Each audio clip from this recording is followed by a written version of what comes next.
Kalau kita lihat perolehannya di kursi provinsi, DPRD Provinsi Sumatera Utara, itu cukup signifikan. Ya, jumlahnya itu sampai 19 kursi ya.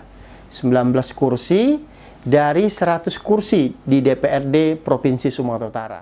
Kok hanya Bobi saja yang dicalonkan? Kenapa tidak ada lain? Kenapa tidak Jarod sebagai Ketua DPD PDI Perjuangan Sumatera Utara? Seperti yang lalu juga. Kita akan melihat bagaimana pengaruhnya. Ini ada yang ketiga. Ini cukup menarik juga. Ada di situ Musa Rajeksa atau Bang Ijek kalau kita sapa dengan akrab ya, Bang Ijek.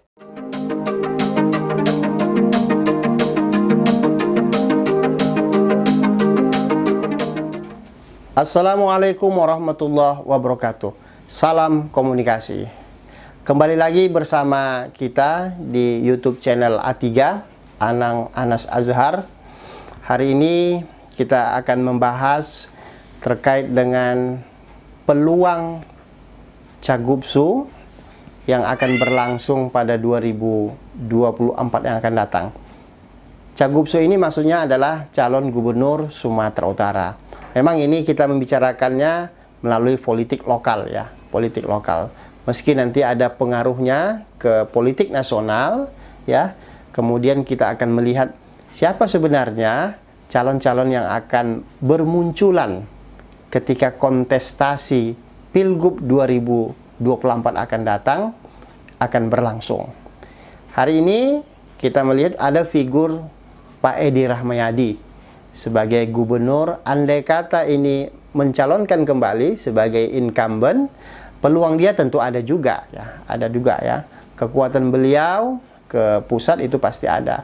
Tapi siapa partai politik yang akan mengusung ya Cagupsu Edi Rahmayadi yang akan datang ini? Itu mungkin tidak bisa kita jawab hari ini. Tapi bagaimana dia bisa bersosialisasi ke partai, mendekatkan diri ke partai, ya akhirnya partai itu bersimpati kepada Edi Rahmayadi, kemudian bisa dicalonkan menjadi gubernur pada pemilu atau Pilgub 2024 yang akan datang. Ini yang pertama. Yang menarik, Sobat A3, ya ini kan kita melihat bagaimana peta politik Sumatera Utara akan terjadi perubahan yang sangat luar biasa.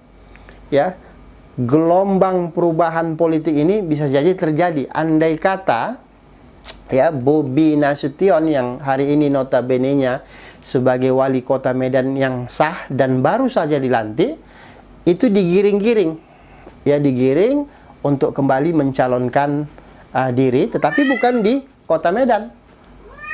Dia akan dicalonkan sebagai calon gubernur pada Pilgub 2024 yang akan datang. Sobat A3, kalau kita lihat peluang Bobi, ini sangat kuat sekali. Satu, terah kekuasaan, ya, kekuasaan dari pusat melalui istana, kemudian PDIP-nya, apalagi dia sekarang ini adalah sebagai kader PDIP, ya. Dia kalau kita lihat perolehannya di kursi provinsi, DPRD Provinsi Sumatera Utara, itu cukup signifikan. Ya, jumlahnya itu sampai 19 kursi ya. 19 kursi dari 100 kursi di DPRD Provinsi Sumatera Utara. Artinya sudah 19%. Ya, 19% dia kuasai, kemudian tinggal mencari 1% lagi atau 1 kursi lagi sehingga bisa menggenapkan menjadi 20% sebagai syarat dari pencalonan pasangan gubernur maupun calon wakil gubernur ya, sesuai dengan undang-undang pemilu kita. Sobat A3 ya. Lantas siapa kalau ini kita dorong-dorong atau ada yang mendorongnya, ya itu pasti Bobi akan berpikir, meski di beberapa kesempatan beliau menyatakan bahwa beliau ini lebih banyak konsentrasinya di Medan dulu untuk bekerja di Medan ya, kemudian membangun kota Medan ya, sesuai dengan visi misinya, janji-janji politiknya ketika kampanye pada 2020 yang akan datang sebelum Pilkada 9 Desember 2020 yang lalu itu gitu. Nah, tapi kalau ada yang mendorongnya, saya yakin ini akan terjadi perubahan pikiran ya. mindset beliau juga akan berubah akibat ada dorongan, mungkin dorongan dari pusat atau dorongan dari partai politik, ya. Partai politik itu bisa saja karena dia sudah di PDI maksud saya di PDIP, ya. Dan ini bisa menjadi kekuatan beliau sebagai modal awal untuk mencalonkan. Loh, ada yang bertanya, kok hanya Bobi saja yang dicalonkan, kenapa tidak ada lain? Kenapa tidak Jarod sebagai ketua DPD PDI Perjuangan Sumatera Utara seperti yang lalu juga? Kita akan melihat bagaimana pengaruhnya, ya, pengaruhnya. Ya, kita buktikan saja misalnya di Medan kemarin, kapan Bobi Nasution itu datang ke Medan? Kapan beliau itu terjun langsung kepada masyarakat? Tapi karena ada magnet politik, kemudian ada sentral politik yang bisa mensetirnya, ya, dari kekuasaan di pusat sana, maka ini berpengaruh ke daerah, berpengaruh ke kota Medan. Maka wajarlah dia kemarin itu menang, sehingga ketika dia dicalonkan kembali nanti menjadi gubernur, tidak ada alasan Bobi Nasution untuk menolaknya. Tapi ini bisa menjadi peluang PDI Perjuangan untuk mencalonkan Bobi Nasution sebagai calon gubernur pada Pilgub 2024 yang akan datang. Sobat A3, ini ada yang ketiga. Ini cukup menarik juga. Ada di situ Musa Rajeksa atau Bang Ijek kalau kita sapa dengan akrab, ya. Bang Ijek hari ini beliau bertindak sebagai wakil gubernur. Dan wakil gubernur yang mendampingi Edi Rahmayadi sudah berjalan ada sekitar 2 tahunan. Dan saya kira pada Pilgub yang akan datang, mereka tidak mungkin lagi satu perahu, artinya satu paket. Apalagi Ijek ini sudah memiliki, ya, kekuatan politik melalui sampannya Partai Golkar.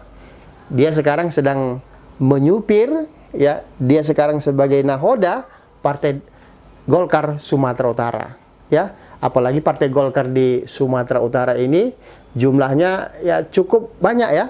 Ada sekitar 15 kursi, dan ini sebenarnya bersamaan dengan Partai Gerindra, ya. Nah, jadi kalau 15 kursi ini sebagai modal awal, ya, Partai Golkar nanti akan mencari koalisi mengambil 5 kursi lagi kepada partai yang lain yang memiliki parlemen atau memiliki kursi di DPRD provinsi, ini jadi minimal 20 kursi. Maka Ijek sangat berpeluang kuat mencalonkan atau dicalonkan oleh partainya menjadi gubernur. Lantas, kepada siapa Partai Golkar akan berkoalisi? Ya, bisa saja kepada Hanura. Apalagi Hanura itu sekarang ini memiliki kursinya 6, ya. Ya, 6 kursi. Ya, 6 kursi ini kalau berkoalisi dengan Partai Golkar ini memungkinkan. Ya, memungkinkan secara politik, kemudian sangat memungkinkan pula untuk memenuhi syarat. Ya, 15 tambah 6 kursi itu kan sudah 21, dan ini bisa mencalonkan, ya, satu pasangan calon gubernur dan wakil gubernur pada Pilgub 2024 yang akan datang. Saya kira Sobat A3 yang berbahagia, 3 nama ini akan kembali muncul dalam peta politik Pilgub pada 2024 yang akan datang.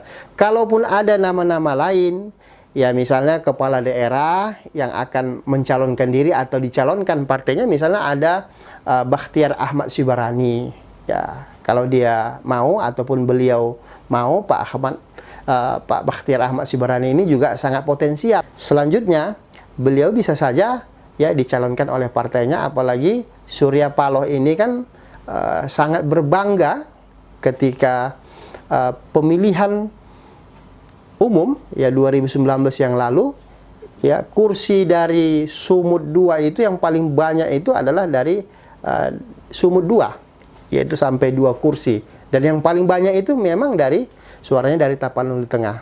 Bahkan bisa mengantarkan beberapa kader Nasdem itu duduk di kursi DPRD provinsi. Maka Nasdem itu sekarang memiliki ada 12 kursi di DPRD provinsi Sumatera Utara.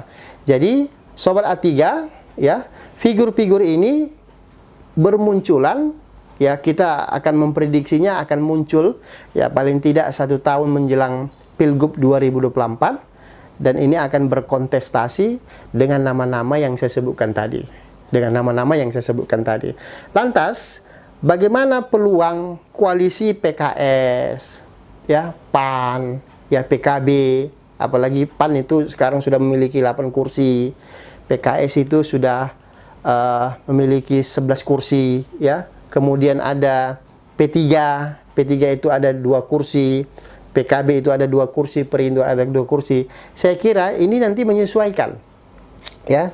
Secara politik, ya, kepercayaan politik DPP penguasa dari partai politik itu biasanya mereka itu saling kontak, ya, saling menerima informasi. Ya, PDIP kemana?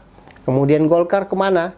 Nah, bisa saja ini ada intervensi, ya, intervensi kekuasaan misalnya dari istana. Ya, PAN itu harus ke sini, ya, Demokrat itu harus ke sini.